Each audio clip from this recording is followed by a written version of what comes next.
Welcome to the Instagram stories for Wednesday, June 11th. I'm your host, Daniel Hill. We have a lot of social media news to talk about today. We'll start with the Meta team, who have announced a new test of direct messages on Threads. That would be a separate DM inbox than the one you have on Instagram. This one would solely be for Threads. Also, the head of Instagram, Adam Mosseri, announces a new AI video editing feature that is now available in the Edits app.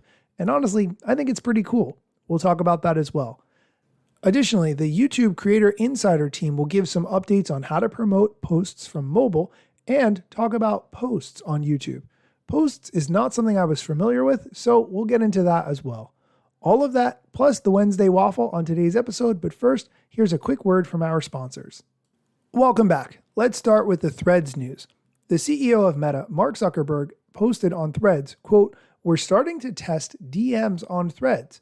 If you get access to this, slide through," end quote. And then he put a GIF of a man sliding into the ocean.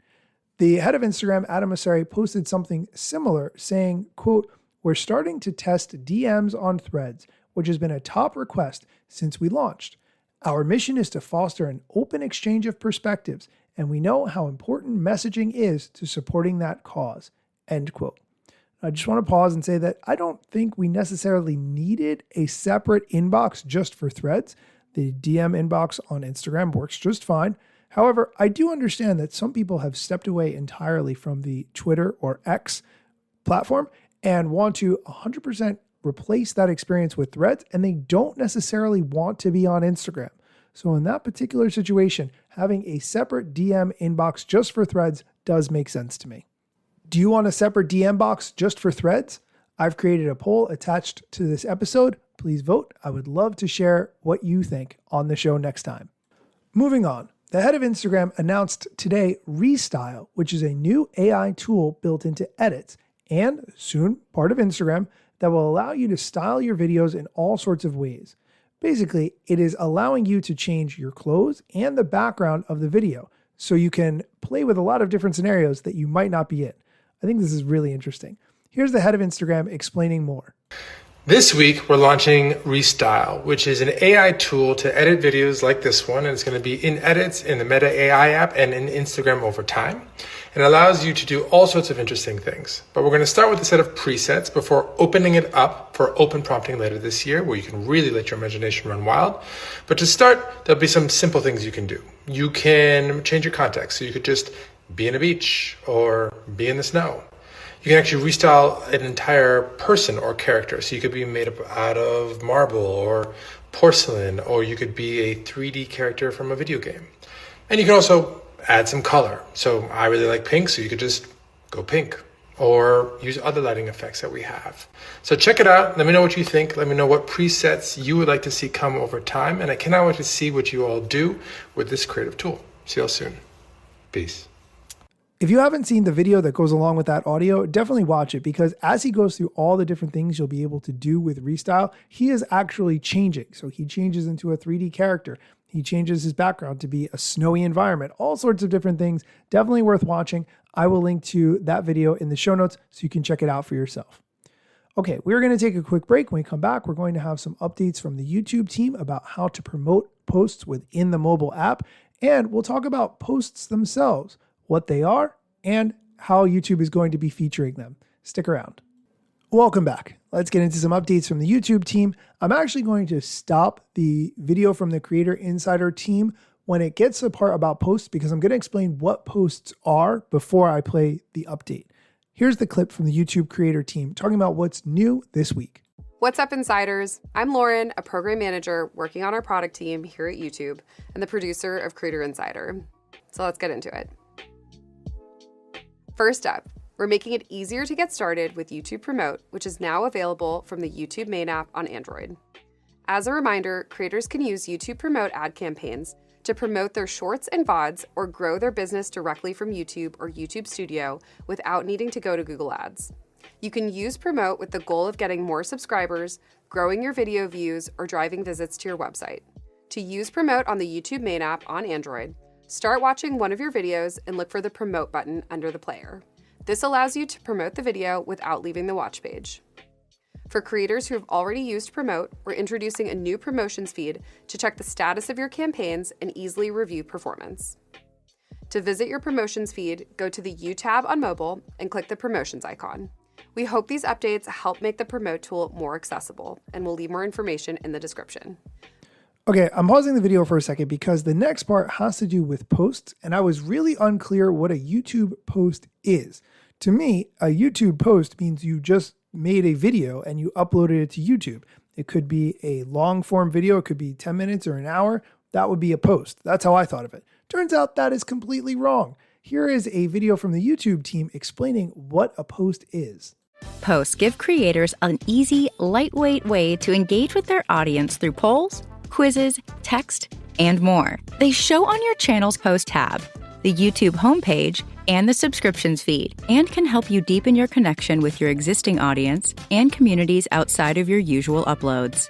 So basically, posts on YouTube are like status updates, similar to what Threads or X has, except it's tied to your YouTube channel, and it can include text, images, GIFs, polls, video links, and more. Plus, there are no minimum subscriber requirements in order to make posts on YouTube. Okay, now that you have that context, let's go back to the YouTube Creator Insider Team update. Moving on. If you're a creator who creates shorts and posts, now your viewers may be able to see both pieces of content from the shorts feed. Viewers will be able to interact with suggested posts without leaving the feed. The goal is to foster a closer connection between shorts creators and their viewers, as well as catch viewers up on posts they may have missed. Let us know if you have any questions. And that's it for this week. From the creators of YouTube to YouTube creators, we'll see you next week. Okay, that is going to do it for today's updates. As always, thank you for listening. If you would like to hear the Wednesday Waffle, which is where I talk about a topic that may or may not be related to social media, stick around after the music.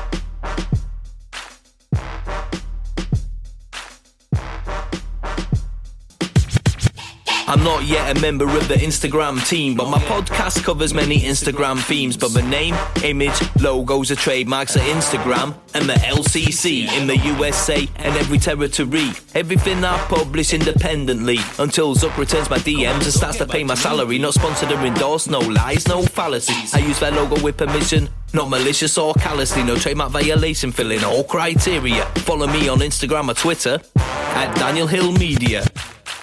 Oh, hey, thanks for sticking around. I realized that a lot of times when I'm on other people's podcasts, I talk about this show and its origin, the thought process that went into making the show, but that's not something I actually talk about on the show. So I thought I'd do that for once. Here's how the show started.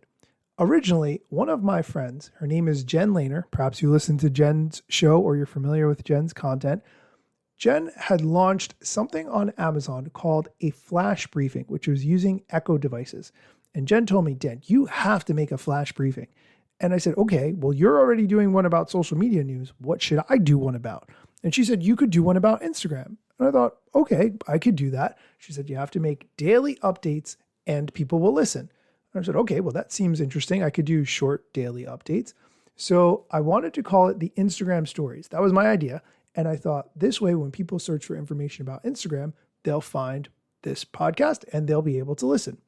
So I filled out all the information with Amazon and I submitted it. And Amazon came back and said, no, the word Instagram is trademarked. You can't use it. And I thought, well, that's a little unfair. I mean, I understand, obviously, the word is in fact trademarked, but how will people know what this show's about if it doesn't include the word Instagram in the title? So I was really stumped. I brainstormed a little bit with friends. Should I come up with a different name? And then my dad said, why don't you just reach out to Instagram? And I was like, that's ridiculous. Instagram doesn't respond to anybody for help or support. Why would they listen to me requesting to use their trademarked name in a show? But then I was doing some investigative Googling and I found a website where brands could submit ads to Instagram. So say you were going to have a commercial on TV or you wanted to have a magazine ad and the Instagram logo would be in it. Instagram has to approve that. So you could upload the copy or ad or video through this website and the Instagram team would approve it. So I made a request to the website and I explained what I wanted to do. And they wrote back and they said no.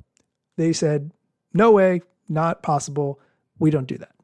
So I wrote back to them and I said, okay, I understand that you don't approve it.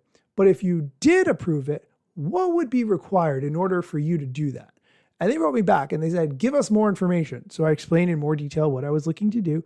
And they took a while to come back to me. And then they said, okay, our legal department has approved you to use the Instagram branding, logo, and trademark if you include this verbiage, which basically says that I do not speak in behalf of Instagram. I then turned that into a rap song, but that's a story for another time. My idea with this show overall is so that you don't hear my voice all the time, because who wants to hear me all the time? But rather, if I include voices from the people who actually work at the platforms, that gives me credibility and shows that I'm not just giving you my opinion. I'm actually sharing news from people who actually work on these platforms. Now, my hope was that the people who work at these platforms would find this show and say, hey, we should totally hire Daniel. This guy is really on top of things and he knows his way around a product. But sadly, that has not happened. At some point, maybe it will, and that would be great. But if not, I like making this content. I really enjoy sharing social media status updates and news because it is impossible to stay on top of all of these platforms. So hopefully this podcast makes it a little bit easier for you. This was a little bit long for Wednesday Waffle. Maybe next time I'll tell a shorter story.